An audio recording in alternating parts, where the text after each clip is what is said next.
Buen día, soy pasante de la licenciatura en enfermería, egresado de la Universidad de Valladolid, Yucatán, y les vengo a presentar una tesis documental llamada Plan de Cuidados de Enfermería Estandarizado en Sepsis y Choque Séptico. Presenta Jorge Antonio Puczul en opción a la titulación de la licenciatura en enfermería.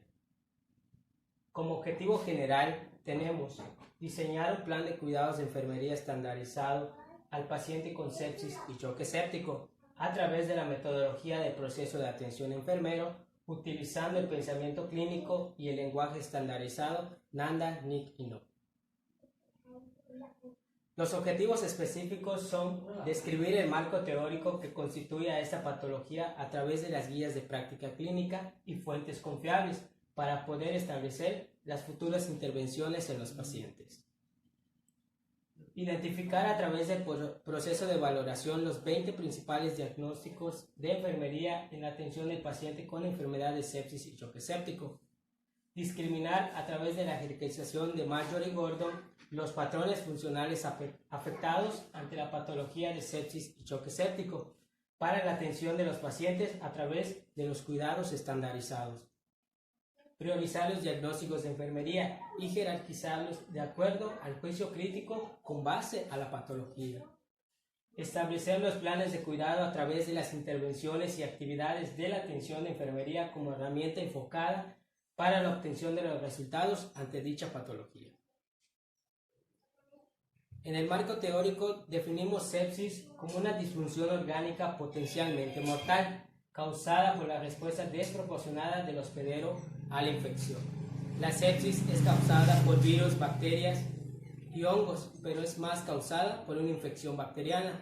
La sepsis, cuando no es tratada a tiempo, puede causar shock séptico, que esto es definido como una hipotensión persistente que requiere vasopresores para alcanzar una presión arterial media, igual o menos de 65 milímetros de mercurio, y lactato mayor de 2 milimol por litro a pesar de la reanimación hídrica adecuada. Como clasificación, la primera clasificación es el síndrome de respuesta inflamatoria sistémica, que es el SIRS, que en esta se plantean 4 signos, que es la frecuencia cardíaca mayor a 90 latidos por minuto, temperatura mayor a 38 grados o menor a 36 grados, leucocitos mayor a 12.000 y menor a 4.000. En este caso se va a dar a consecuencia de la infección. Una frecuencia respiratoria, taquipnea mayor a 20 respiraciones por minuto.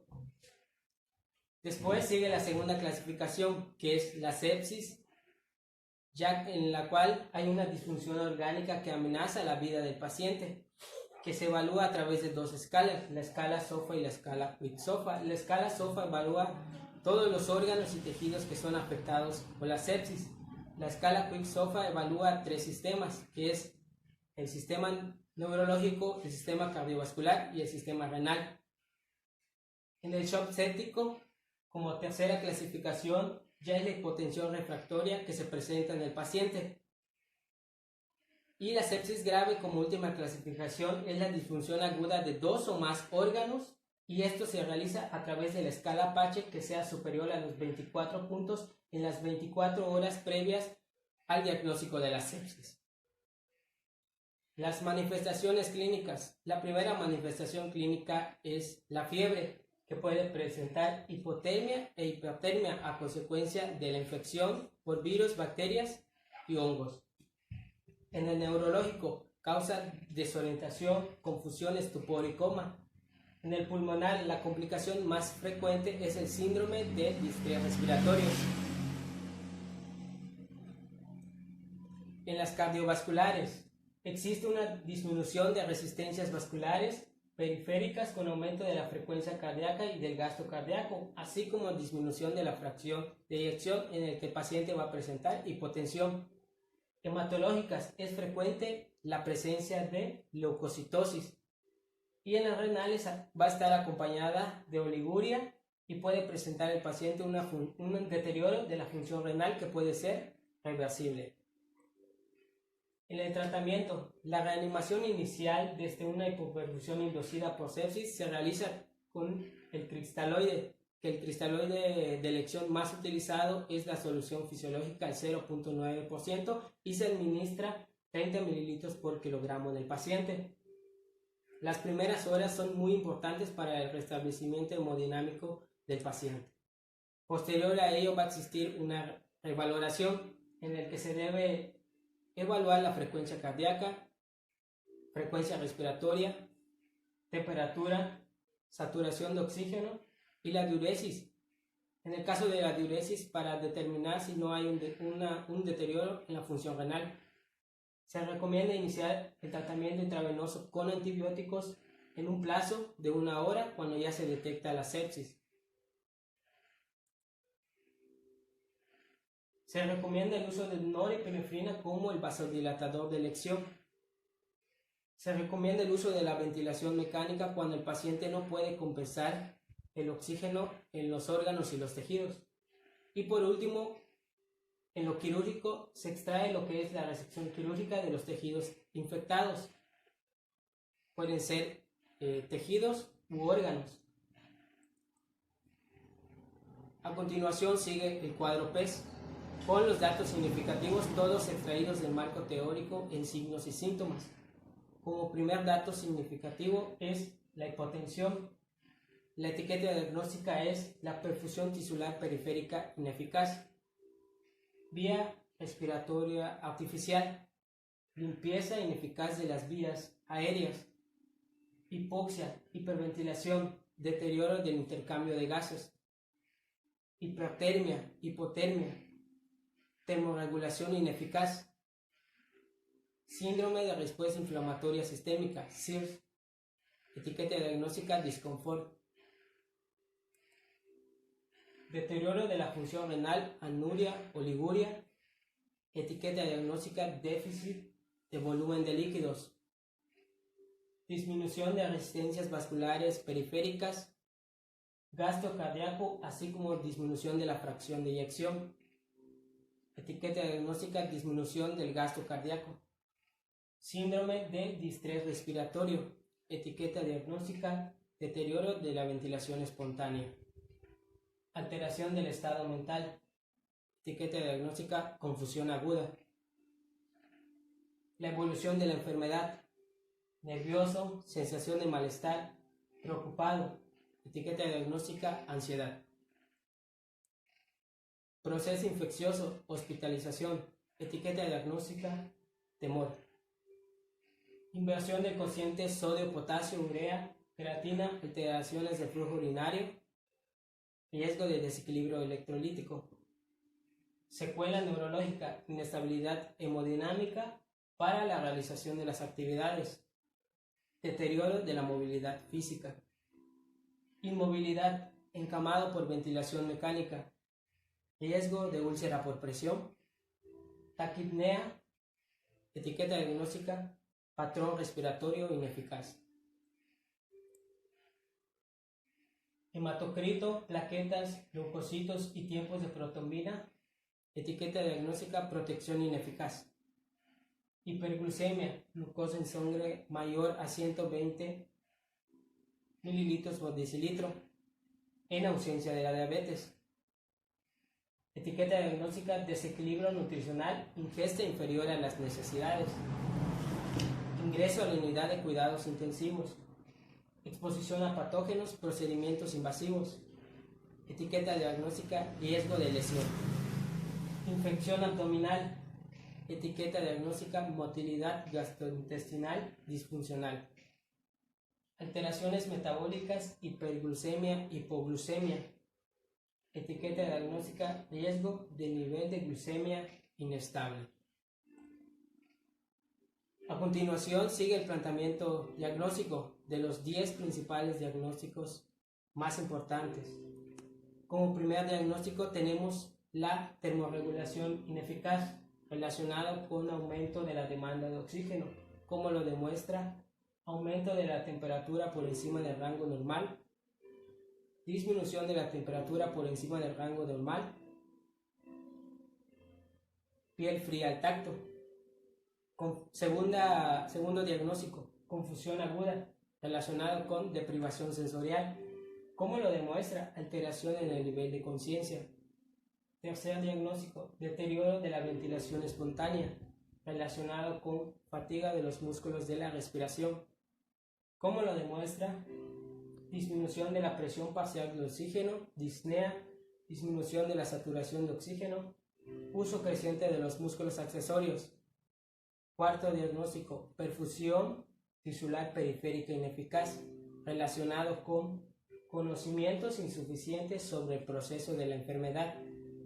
¿Cómo lo demuestra? Disminución de la presión arterial en las extremidades, tiempo de llenado capilar mayor a 3 segundos.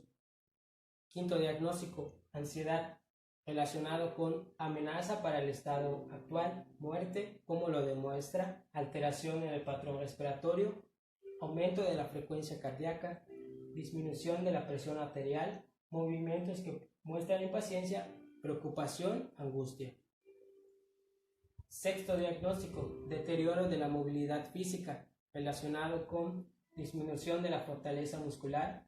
¿Cómo lo demuestra? Alteraciones en la marcha, inestabilidad postural, disminución de las habilidades motoras gruesas, limitación de amplitud de los movimientos.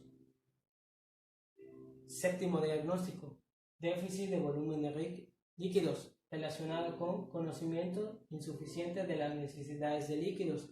¿Cómo lo demuestra? Disminución de la orina. Octavo diagnóstico, riesgo de nivel de glucemia inestable. ¿Cómo se evidencia? Control inadecuado de la glucemia. Noveno diagnóstico, riesgo de lesión. ¿Cómo se evidencia? Exposición a patógenos. Décimo diagnóstico, riesgo de úlcera por presión. ¿Cómo se evidencia?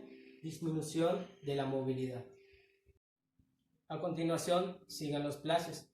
Como primer diagnóstico tenemos la termorregulación ineficaz, relacionado con aumento de la demanda de oxígeno.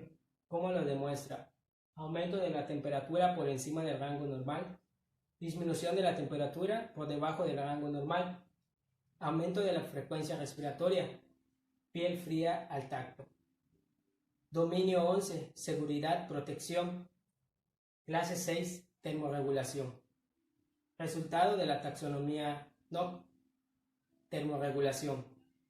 Intervención, tratamiento de la hipertermia, actividades a realizar, monitorización de los signos vitales, aflojamiento o quitar la ropa, aplicar los métodos de enfriamiento externos, por ejemplo, bolsas de hielo en el cuello, el tórax, el abdomen, el cuero cabelludo y las axilas, así como una manta de enfriamiento en la ingle. Observar los valores de laboratorio de los electrolitos séricos, análisis de orina, enzimas cardíacas, enzimas hepáticas y hemograma completo, monitorizando los resultados. Monitorizar la presencia de anomalías del estado mental, por ejemplo, confusión, comportamiento extraño, ansiedad, pérdida de coordinación, agitación, crisis comiciales y coma. El tratamiento de la hipertermia se debe de tratar a tiempo porque esto va a causar en el paciente un riesgo de infección a causa de los virus, bacterias y que puede ser en su caso hongos.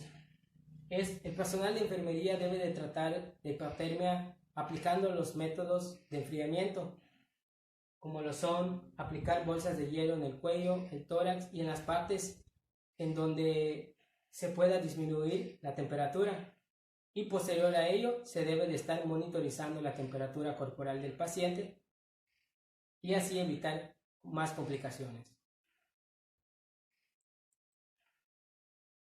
Intervención, tratamiento de la hipotermia, actividades a realizar, monitorizar la temperatura del paciente usando el dispositivo de medición y las vías más apropiadas.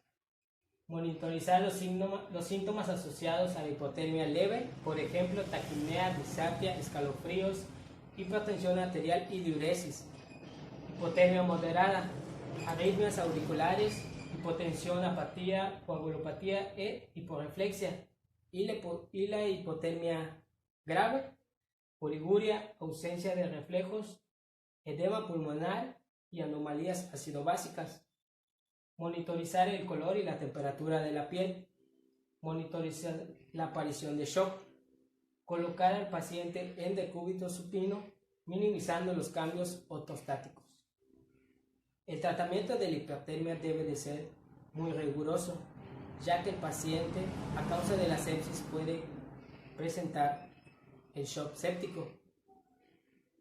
El personal de enfermería debe de valorar secuencialmente, utilizando los dispositivos de medición más utilizados para evaluar la temperatura corporal que el paciente está presentando por el riesgo de la infección.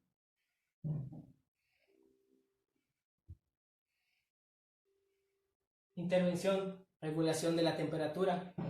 Actividades, comprobar la temperatura al menos cada 2 horas. Controlar la presión arterial, el pulso y la respiración. Favorecer una ingesta nutricional y de líquidos adecuada. Ajustar la temperatura ambiente a las necesidades del paciente. Administrar medicamentos antipiréticos si está indicado.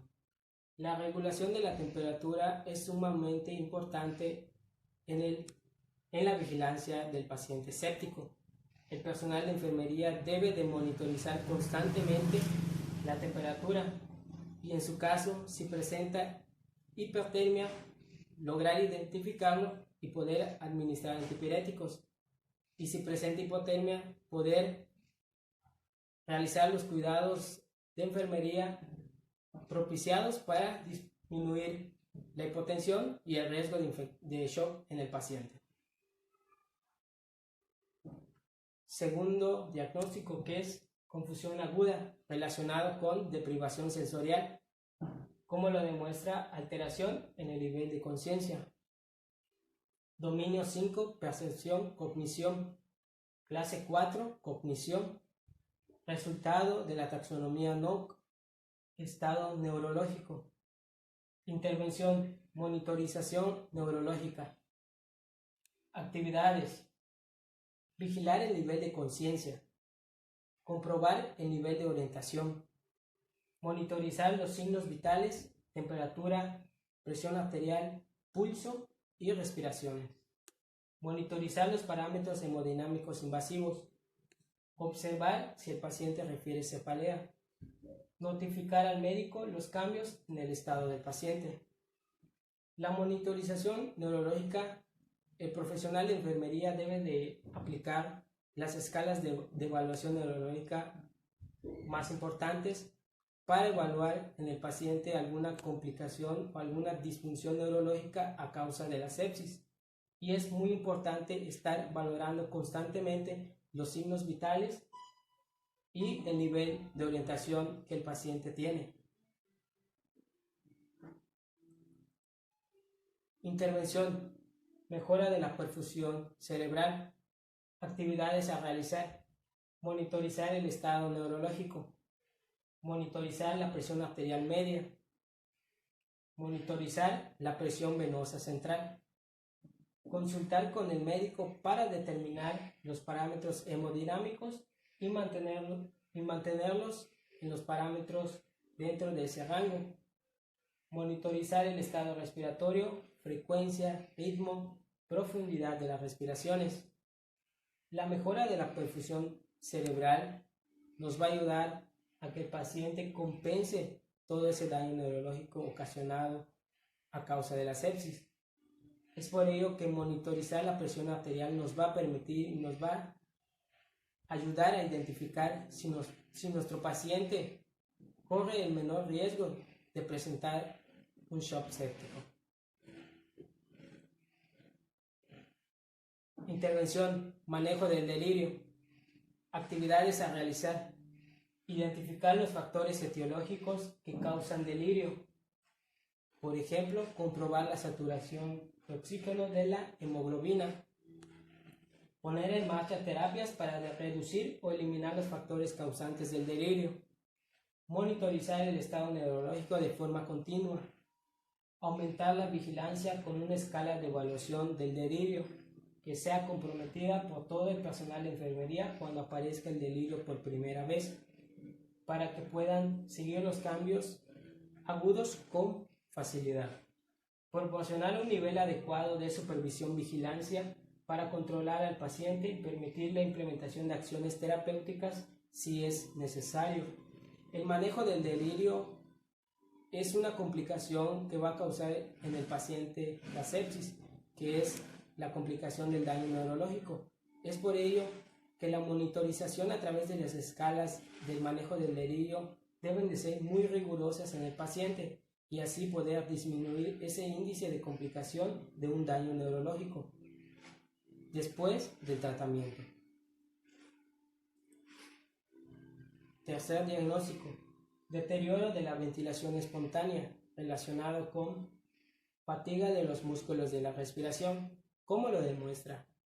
Disminución de la presión parcial de oxígeno, disnea, disminución de la saturación de oxígeno, uso creciente de los músculos accesorios. Dominio 4, actividad, reposo. Clase 4, respuestas cardiovasculares pulmonares. Resultado de la taxonomía NOC. Estado respiratorio, intercambio gaseoso. Intervención, oxigenoterapia. Actividades a realizar: preparar el equipo de oxígeno y administrar a través de un sistema calefactorio y humidificado.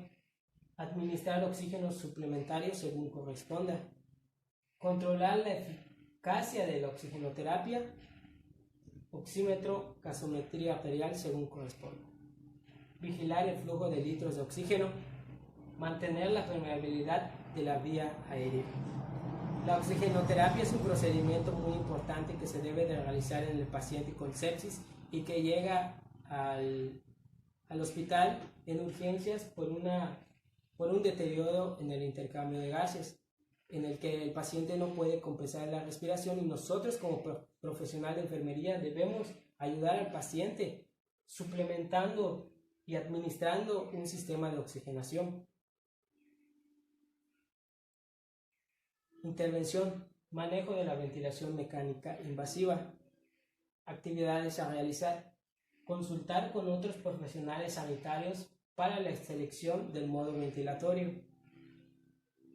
Modo inicial habitualmente de control de volumen, especificando la frecuencia respiratoria, nivel de FiO2 y volumen corriente deseado. Iniciar la preparación y la aplicación del respirador. Administrar los agentes paralizantes musculares, sedantes y analgésicos narcóticos que sean apropiados.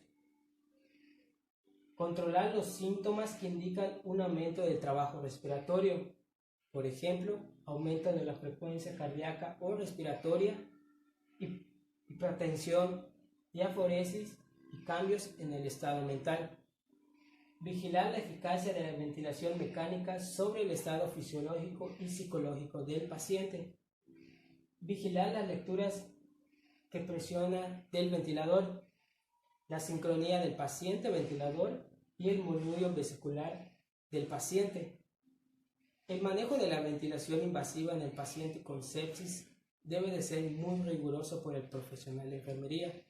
Se debe de estar monitorizando constantemente todos los parámetros en el que se le aplican para la aplicación del oxígeno a través de la ventilación mecánica. Todos los modos del ventilador deben de ser adecuados y correctos, ideales para el paciente, en el que el paciente pueda compensar el oxígeno.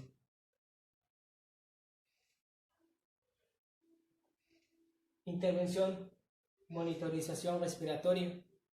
Actividades a realizar: vigilar la frecuencia, ritmo, profundidad y esfuerzo de las respiraciones. Monitorizar los niveles de saturación de oxígeno continuamente en pacientes sedados. Observar si hay fatiga muscular diafragmática. Monitorizar si aumenta la inquietud, ansiedad o disnea. Evaluar el movimiento torácico, observando la asimetría, utilización de músculos accesorios y retracciones de músculos intercostales y supraventriculares. La monitorización respiratoria dentro de la oxigenoterapia y la ventilación mecánica debe de ser muy especial en cada paciente que entra en urgencias a causa de la sepsis. Se debe de estar vigilando constantemente la saturación de oxígeno que el paciente alcanza para su mejoría y la oxigenación y perfusión de todos los tejidos y los órganos. Es por ello que la monitorización respiratoria es muy importante mantenerlo dentro de los parámetros normales en el paciente. Cuarto diagnóstico: perfusión tisular periférica ineficaz, relacionado con conocimientos insuficientes sobre el proceso de la enfermedad. ¿Cómo lo demuestra? Disminución de la presión arterial en las extremidades, tiempo de llenado capilar mayor a 3 segundos, dominio 4, actividad reposo, clase 4, respuestas cardiovasculares pulmonares, resultado de la taxonomía NOC, perfusión tisular periférica, intervención, manejo del shock, actividades a realizar, monitorización de los signos vitales, presión arterial ortostática, estado mental, diuresis, vigilar la pulsioximetría, administrar vasopresores, administrar inotrópicos según corresponda, controlar las tendencias de los parámetros hemodinámicos, por ejemplo, presión venosa central, presión arterial media, presión de enclavamiento a la arteria pulmonar, capilar pulmonar. El manejo del shock ya es una condición que como profesionales de enfermería debemos de tratar adecuadamente desde que el paciente ingresa, aplicando y administrando los vasopresores de elección, en este caso la noradrenalina, para poder restablecer todos los parámetros hemodinámicos en el paciente y disminuir ese índice de complicación de riesgo de shock séptico. Intervención, reposición de líquidos. Actividades, colaborar con los médicos para asegurar la administración tanto de cristaloides, suero salino fisiológico y ringel lactato, etalmidón, fracción proteica plasmática según corresponda. Administrar hemoderivados, monitorización del estado de oxigenación, monitorizar la respuesta hemodinámica, observar si hay sobrecarga de líquidos y obtener y mantener un acceso IV de gran calibre. La reposición de líquidos es el primer tratamiento que se le va a realizar al paciente, administrando el cristaloide de elección, en este caso la solución fisiológica al 0.9%. Se debe de vigilar constantemente si el paciente no presenta alguna sobrecarga de líquidos por los líquidos administrados para lograr todas las metas hemodinámicas. También el personal de enfermería debe de estar monitorizando constantemente todos los parámetros en temperatura, presión arterial, frecuencia cardíaca y frecuencia respiratoria. Todo es muy importante en lo que cabe de la reposición de líquidos, ya que esto ayudará a la mejora del paciente. Intervención, regulación hemodinámica, actividades a realizar, explicar la finalidad de los cuidados y el modo en el que se medirán los procesos, determinar el estado de volumen, si el paciente presenta hipovolemia, hipervolemia o normovolemia, observar los pulsos periféricos, el llenado capilar, la temperatura y el color de las extremidades, administrar fármacos vasodilatadores y vasoconstrictores según corresponda, monitorizar los efectos de la medicación. La regulación hemodinámica es sumamente importante dentro del tratamiento y la vigilancia que se le debe de dar al paciente, ya que ello nos dará la pauta de recuperación del paciente séptico. Es por ello que debemos aplicar cuidados bien fomentados y la vigilancia continua de todos los parámetros. De igual forma, vigilar todos los efectos de la medicación que se hayan realizado. La regulación hemodinámica nos va a permitir en el paciente una pronta recuperación en todos los sistemas del paciente. Ansiedad relacionado con amenaza para el estado actual. ¿Cómo lo demuestra? Alteración en el patrón respiratorio, aumento de la frecuencia cardíaca, disminución de la presión arterial, movimientos que muestran impaciencia, preocupación, angustia. Dominio 9. Afrontamiento, tolerancia al estrés. Clase 2. Respuestas de afrontamiento. Resultado de la taxonomía NOC. Nivel de ansiedad. Intervención, disminución de la ansiedad. Actividades a realizar. Explicar todos los procedimientos, incluidos las posibles sensaciones que se han de experimentar durante el procedimiento. Proporcionar información objetiva respecto del diagnóstico, tratamiento y pronóstico. Crear un ambiente que facilite la confianza. Identificar los cambios en el nivel de ansiedad. Controlar los estímulos de las necesidades del paciente según corresponda. La disminución de la ansiedad es muy importante en el proceso que conlleva de la enfermedad de la sepsis. Es por ello que nosotros como profesionales de enfermería debemos de fomentar la confianza en nuestro paciente, explicarle todos los procedimientos invasivos y no invasivos que se les va a realizar. Y si el paciente no está en condiciones de poder escuchar todo lo que se va a realizar, explicárselo posteriormente a la familia. Todo el tratamiento y el pronóstico que va a tener nuestro paciente al conllevar esta enfermedad de sepsis y choque séptico. Intervención técnica de relajación. Actividades a realizar. Mantener la calma de una manera deliberada. Mantener el contacto visual con el paciente. Reducir o eliminar los estímulos que crean miedo o ansiedad. Transmitir en el paciente la garantía de su seguridad personal. Identificar a otras personas cuya presencia pueda ayudar al paciente. Proporcionar ansiolíticos según se precise.